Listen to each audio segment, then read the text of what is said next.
وہ جب کہیں بھی جاتا اپنا دماغ اور اپنی آنکھیں کھلی رکھتا اور ہر چیز کو بڑے غور سے دیکھتا اور یاد رکھتا۔ سر پر تاج رکھنے والا پرندہ ہدہد آنکھوں پر اینک لگائے ایک شاخ پر چپ چاپ بیٹھا رہتا تھا، جیسے کچھ سوچ رہا ہو۔ دن کے وقت اس کے پاس کئی جانور اور پرندے آتے اور جنگل کا سب سے عقل مند پرندہ سمجھ کر اس سے صلاح مشورہ کرتے۔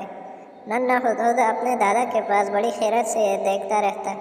اس کا جی چاہتا کہ پرندے اور جانور اس کے پاس بھی آئے اور اسے بھی اپنے اپنے مسائل بتائے۔ مثلاً، ننھے میاں بتاؤ بارش کب ہوگی، لیکن کوئی بھی اس کے پاس ایسی باتیں پوچھنے نہ آتا۔